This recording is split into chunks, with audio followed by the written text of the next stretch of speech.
देवों का देव महादेव जी के चरण में प्रणाम करती हूँ, मेरा प्रणाम स्वीकार हो। मैया और पार्वती के चरण में प्रणाम करती हूँ, मेरा प्रणाम स्वीकार हो। गणपति ललनवा के चरण में प्रणाम करती हूँ, मेरा प्रणाम स्वीकार हो। सब गुरु भाई बहनों के चरण में प्रणाम करती हूँ, मेरा प्रणाम स्वीकार हो। माता पिता के चरण में प्रणाम करती हूँ, मेरा प्रणाम स्वीकार हो। गुरु भाई बहना, मैं एक कथा सुनाने जा रही हूँ। इस कथा को पूरा सुनिए और रहस्य जानिए, आदि नहीं। आदि सुनने में शिव गुरु का अपमान होती है, पूरा सुनने में ज्ञान होती है। इसलिए कथा को पूरा सुनिए और रहस्य जानिए। हर हर महादेव, घर घर महादेव। गुरु भाई बहना, एक राजा थे और एक रानी थी।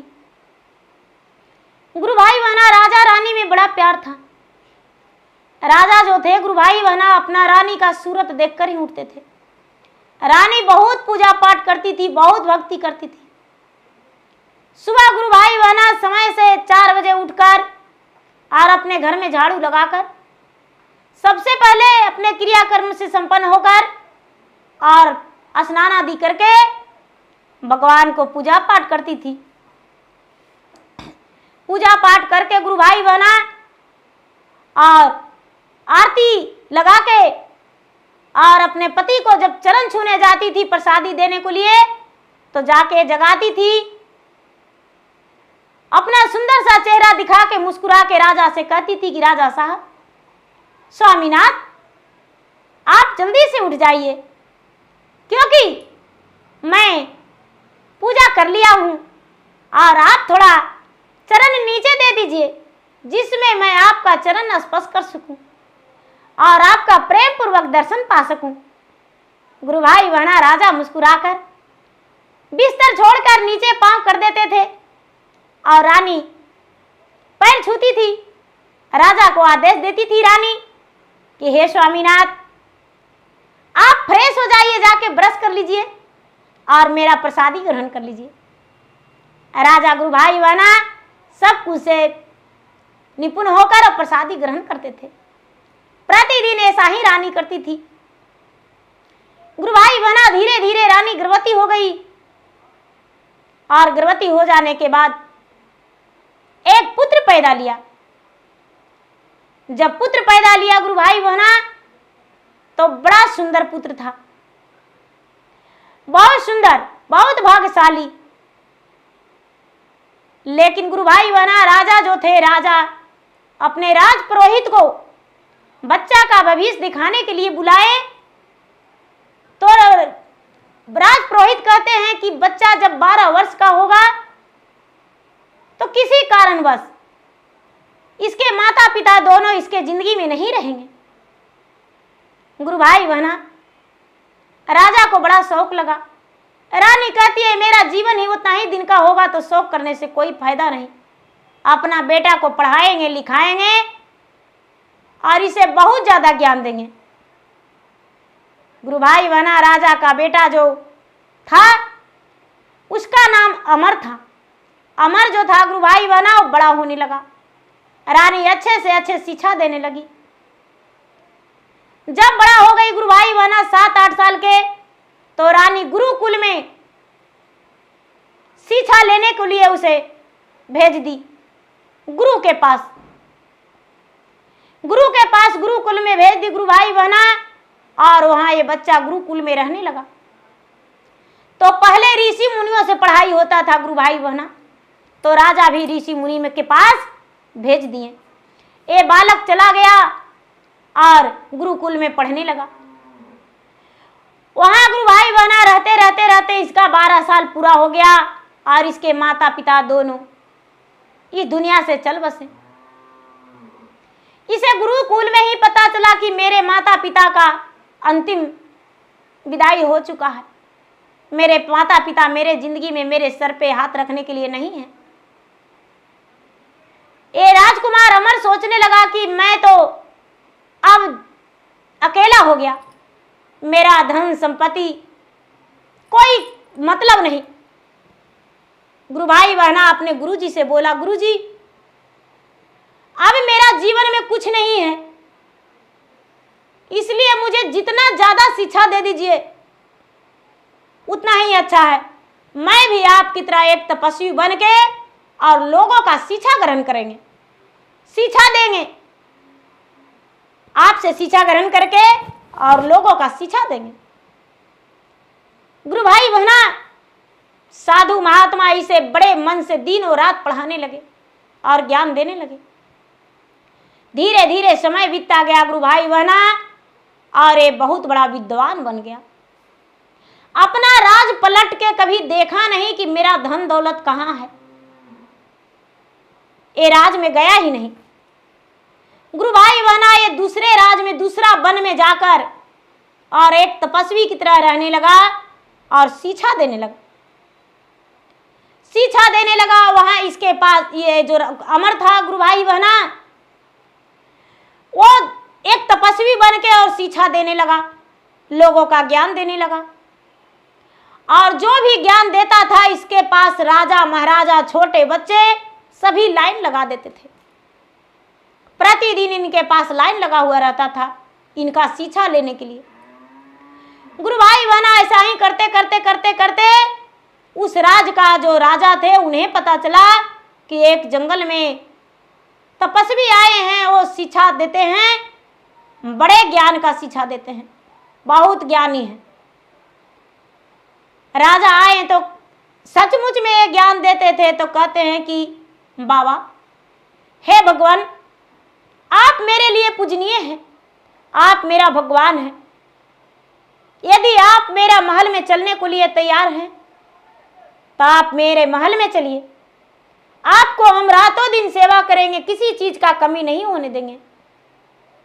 गुरु भाई बहना, वो जो तपस्वी अमर थे वो आने के लिए तैयार हो गए और बोले कि मैं महल में नहीं जाने वाला हूं, मैं तो कहीं बाग बगीचा में रह जाऊंगा, क्योंकि आपका शिक्षा अकेले मुझे नहीं देना है, जो मेरे पास आएगा उसे सबको शिक्षा देंगे। गुरु भाई बहना, ये जो अमर थे तपस्वी अमर, वो सबको शिक्षा देने लगे। राजा जो थे गुरु भाई बहना, राजा उनके लिए नौकर चाकर लगा दिए और कहने लगे कि ये तपस्वी बाबा जो हैं इन्हें भगवान के समान मान्य आदर करना, इनका कभी किसी चीज का कमी नहीं होना चाहिए। यदि जल मांगेंगे तो इनका हाथ के हथेलियों पर लेकर खड़ा रहना, भोजन के लिए इनको गर्मा गर्म भोजन देना, इनका बिस्तर प्रतिदिन धोना। गुरु भाई बहना, नौकर आज्ञा के अनुसार करने लगा। कुछ दिन बीता गुरु भाई बहना, साल 2 वर्ष 3 वर्ष बीता, और एक दिन राजा कहीं जा रहे थे, तो राजा रानी कहीं जा रहे थे गुरु भाई बहना किसी रिश्तेदार के यहाँ, तो कहने लगे कि सुनिए, हे भगवान, हे प्रभु, मैं अपने रिश्तेदार के यहाँ जा रहा हूँ, 6 महीने बाद आएंगे, मेरा जो नौकर है वो आपका देखभाल करेगा। बोले ठीक है, जाओ। तपस्वी बाबा एन मस्तू बोल दिए, राजा रानी दोनों चले गए। गुरु भाई बहना, 2 से 3 महीना बीता कि जो नौकर था वो बीमार पड़ गया, और बीमार पड़ने के कारण गुरु भाई बहना नौकर का स्वर्गवास हो गया। अब ये बाबा के देखभाल के लिए कोई नहीं रहा। बाबा वही बाग बगीचा से फल फूल तोड़कर खाने लगे और फुलवारी में रह रहे थे, लोगों का शिक्षा दे रहे थे। बाबा बड़े क्रोध हुए। 6ठा महीना में राजा रानी दोनों आए और दोनों बाबा से मिलने गए। हे प्रभु, हे भगवान, मैं 6ठा महीना में आया हूं, क्या आपको किसी प्रकार का दुख तो नहीं हुआ? तपस्वी बाबा बड़े गुस्से में कहते हैं, अरे राजा मूर्ख, तूने कैसा हो? मैं तो 3 महीना से लगातार फल फूल खाकर जी रहा हूं। कहते हैं बाबा, आपके लिए तो दासी नौकर था। बोले नौकर नहीं आता है। राजा को पता चला कि वो नौकर तो स्वर्गवास कर गया था। गुरु भाई बहना, समय बीतता गया, समय बीतता गया। राजा हाथ जोड़े विनती किए कि हे प्रभु, हे भगवान, अब दोबारा ऐसा गलती नहीं होगा। बोले कि ठीक है। लेकिन गुरु भाई बहना, राजा को फिर कहीं व्यापार से जाने का जरूरी पड़ा। तो कहते हैं कि भगवान, हे गुरु महाराज, मैं अपने व्यापार से बहुत दूर जा रहा हूं, 1 महीने में आएंगे, तब तक आपके सेवा के लिए मैं अपना रानी को लगा देता हूं। किसी नौकर पे मुझे भरोसा नहीं, अपना रानी को लगा देते हैं सेवा पे। गुरु भाई बना तपस्वी बोले ठीक है। गुरु भाई बना तपस्वी तो बूढ़ा थे नहीं, तपस्वी तो जवान थे, लेकिन एक तपस्वी का कर्तव्य निभा रहे थे। गुरु भाई बना राजा चले गए, रानी सुबह शाम तपस्वी बाबा को भोजन देती थी, चाय देती थी, उनका पाँव दबाती थी, उनका कपड़े धोती थी, उनका पंखा झेलती थी। अब प्रतिदिन उनका सेवा करना धर्म हो गया। धीरे धीरे धीरे धीरे गुरु भाई बना 20 से 25 दिन हो गया। एक दिन का बात है कि पूर्णिमा का दिन आया, और जब पूर्णिमा का दिन आया गुरु भाई बना, तो अड़ोस पड़ोस के लोग जा रहे थे गंगा स्नान। कहने लगे रानी साहब आप भी चलिए गंगा स्नान, आप घर में बैठे बैठे क्या कर रहे हैं। रानी बोली ठीक है चलते हैं। रानी पूजा का थाल सजा ली और गंगा स्नान चली गई। गुरु भाई बहना गंगा स्नान गई और जाके गंगा स्नान की पूजा पाठ की। आने में समय लग गया, गुरु भाई बहना घूमने लगी। रानी जो थी बाजार करने लगी। पूरा दिन बीत गया और ये तपस्वी बाबा भूखे रह गए।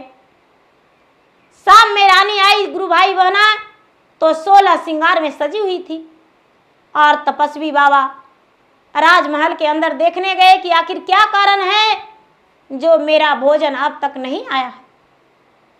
ये देखकर गुरु भाई बहना ये तपस्वी बाबा चौंक गए कि इतना सुंदर रानी है,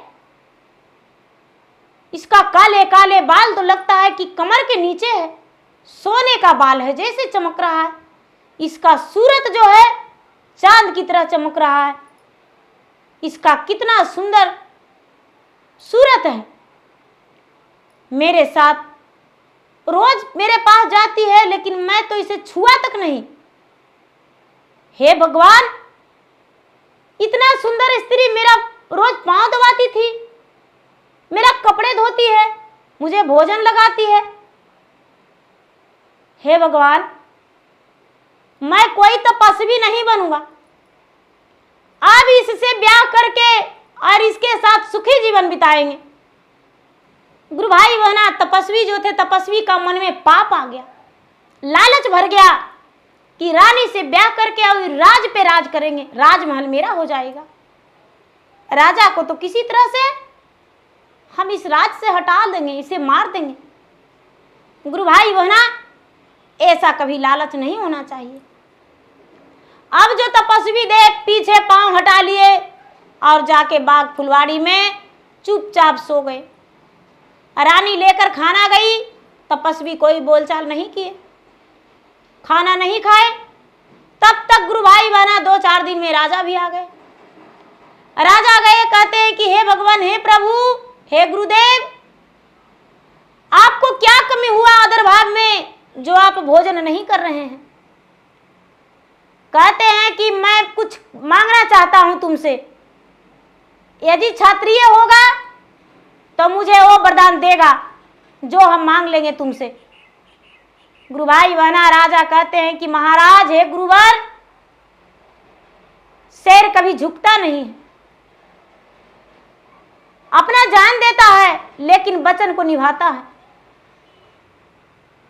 राजा जो थे, राजा अपना वचन दे दिए कि आप जो कहेंगे वो मैं मानने के लिए तैयार हूं।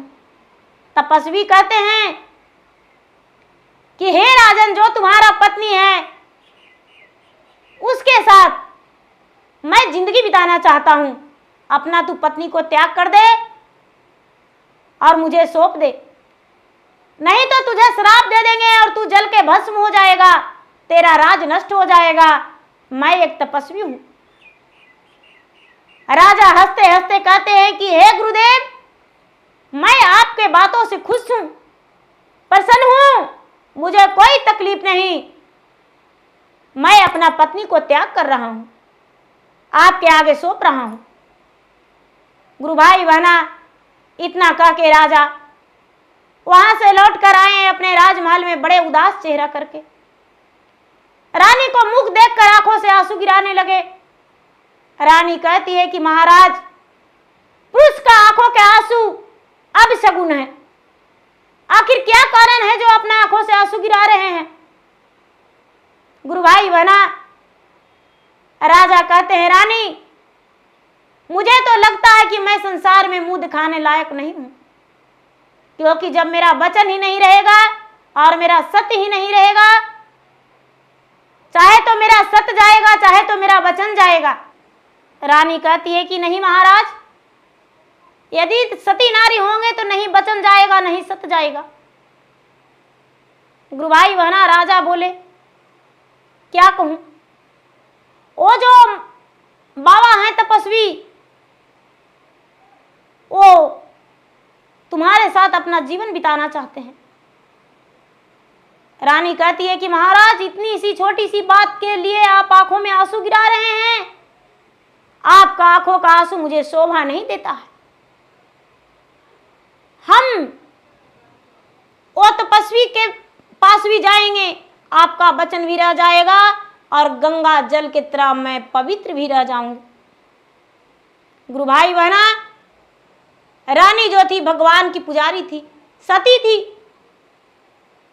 कहती है कि महाराज हम इसी वक्त जाएंगे पहले भगवान के मंदिर।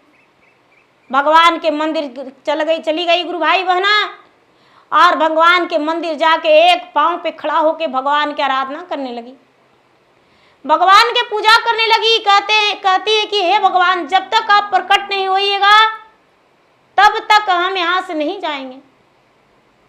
मेरा पति का मान सम्मान का बात है, आप दर्शन दीजिए प्रभु। गुरु भाई बहना रातों दिन लगातार खड़ी रह गई रानी। भगवान भोलेनाथ दर्शन दिए, कहते हैं, पुत्री क्या बात है जो तू खड़ी हो, तपस्या में लग गई हो। गुरु भाई बहना बेचारी रानी कहती है कि महाराज, हे भोलेनाथ, मुझे आप आज्ञा दीजिए कि मैं गंगा जल की तरह पवित्र रहूं और मेरा पति का मान सम्मान रह जाए। महात्मा कहते हैं, एन मस्तु बेटी जाओ। गुरु भाई बहना रानी आ गई और राजा के उंगली पकड़ के कहती है कि महाराज चलिए, आप वो तपस्वी के हाथों मुझे सौंप दीजिए। राजा अपने पत्नी को हाथ पकड़ के ले गए और ले जाकर और तपस्वी को बोले कि महाराज लीजिए, रानी आ गई। तपस्वी बड़े प्रसन्न हुए। शाम का समय हुआ गुरु भाई बहना, तो रानी कहती है कि तपस्वी बाबा, इस बगीचा में आपके साथ नहीं रह सकते हम। नहीं, एक पक्षी भी है, उसका घोंसला होता है, एक चूहे होता है उसका बिल होता है, एक सर्प होता है उसका टीला होता है, मैं तो एक मनुष्य हूं, तो भला इस बगीचा में कैसे रहेंगे। गुरु भाई बहना तपस्वी तुरंत राजा के पास गए। राजा से कहते हैं कि हे राजन, मुझे एक घर दे दीजिए जिसमें अपना रानी को लेकर रह सकूं। राजा एक बाहर का बरांडा दे दिए। गुरु भाई बहना वो जो तपस्वी थे बाहर का बरांडा में रहे, तो रानी अपना बिस्तर लगाने को लिए कहती है कि हे सब तपस्वी बाबा, मैं इस बरांडे में इतना गंदगी में नहीं रह सकता हूं, इसमें तो कितना दिन से लगता है झाड़ू नहीं पड़ा है, और मैं महारानी हूं, मैं झाड़ू नहीं लगा सकता हूं। गुरु भाई बहना वो तपस्वी जो थे पूरा कमरा को सफा किए, उनका शरीर डस्ट से भर गया। तो कहते हैं कि महाराज पहले आप स्नान कीजिए, आपका शरीर जो है पूरा डस्ट से भरा हुआ है, धूल लगा हुआ है। गुरु भाई बहना वो तपस्वी आए स्नान करने को लिए, तो गंगा के पास गए स्नान करने के लिए गुरु भाई बहना, तब तालाब में से आवाज निकलता है कि ओ तपस्वी, मेरा जल को मत छूना, तू पापी है। अरे जल से तो शरीर को धो रहे हो, लेकिन मन के कांची से धोएगा? कपटी कहीं का, झूठों के ढोंग करते हो कि मैं तपस्वी हूं। फिर भी महा तपस्वी जाके स्नान कर लिया गुरु भाई बहना, और आके रानी के पास कहता है कि अब तो मैं एक राजकुमार की तरह दिख रहा हूं। रानी बोली ठीक है। तपस्वी पलंग पे लेट गया गुरु भाई बहना, रानी खड़ी थी। तपस्वी कहते हैं कि रानी जल्दी से मेरा पलंग पे अपना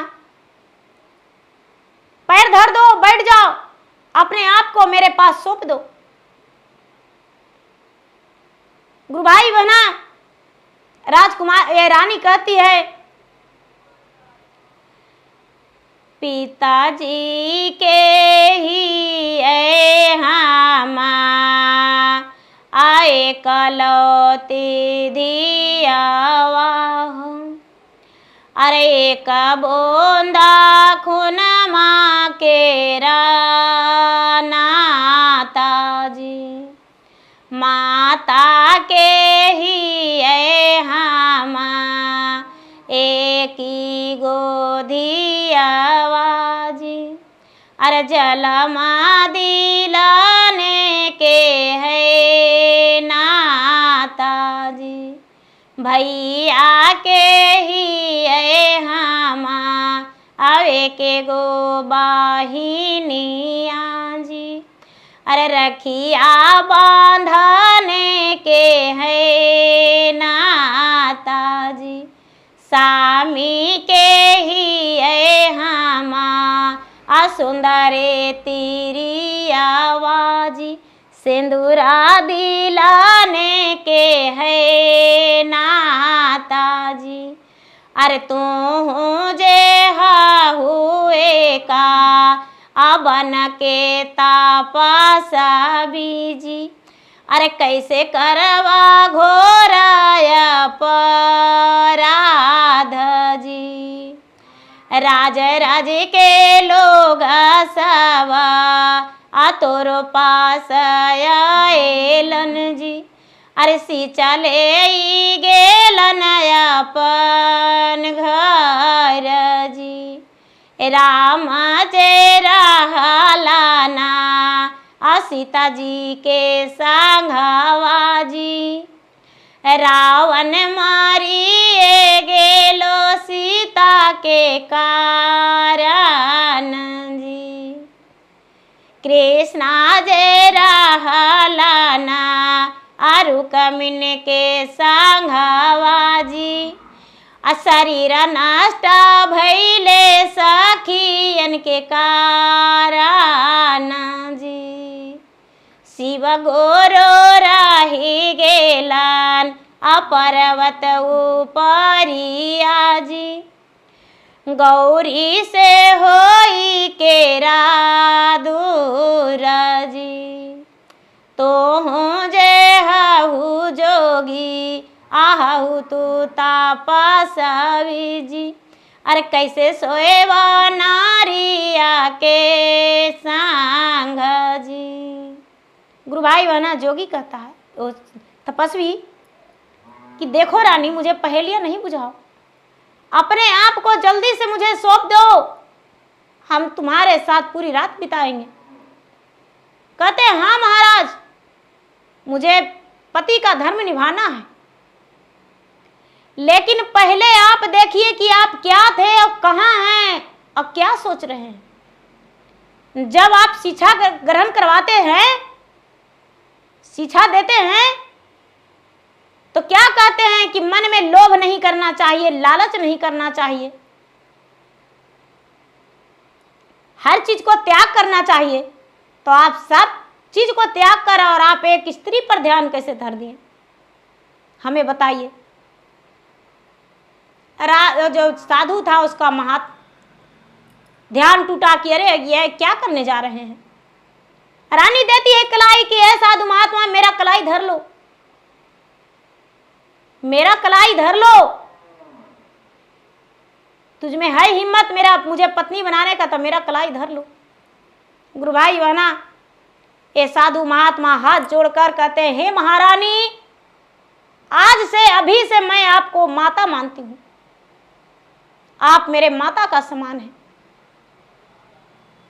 राजा साहब मुझसे बड़े हैं, बड़े भाई के समान है, आप भाभी हैं तो भाभी मां होती है, इसीलिए मेरा गलती का क्षमा कर दो। हम तुम्हें रानी महारानी राजा के पास सौंप लाएंगे। रानी कहती है कि पहले ये बताइए तपस्वी कि इतना बड़ा पाप तुम्हारा मन में कैसे आया? तेरे पास मैंने प्रतिदिन आता था, तेरा पांव दबाकर गुरु मान के, तेरा गुरु वही मानता है जो पुत्री का बराबर होता है। गुरु मैंने माना और गुरु मान के सेवा किया।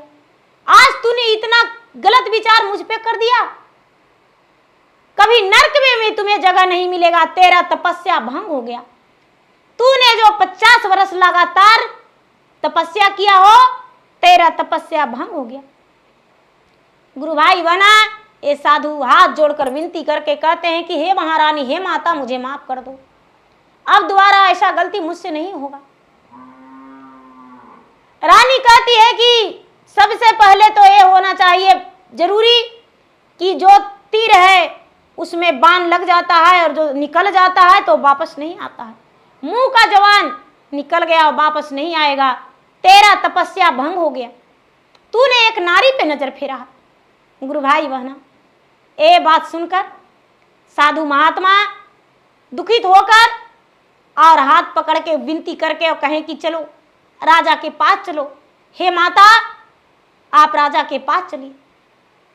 जाके राजा से हाथ जोड़कर गिड़गिड़ाने लगे कि हे राजन, मुझे क्षमा कर दीजिए, मुझसे बहुत बड़ा भूल हो गया, बहुत बड़ा अपराध होने वाला था, लेकिन आज आपकी पत्नी यानी महारानी मुझे नजर खुलवा दिए। गुरु भाई बहना, राजा उनको सौंपकर और फिर से वन में आ गए, फिर से वन में आ गए और वन में रहने लगे। वो जो राजा को सौंपकर तपस्वी वन में आ गए। राजा कहने लगे अपने पत्नी से कि आखिर उस महात्मा से तूने छुटकारा कैसे पाई? रानी बोली कि अपने सत्य से। मैंने भगवान से विनती किया, भगवान ने मुझे वचन दिया कि तेरा सत्य नहीं टूटेगा, तो मैंने अपना सत्य नहीं तोड़ा, गंगा जल की तरह पवित्र रह गया।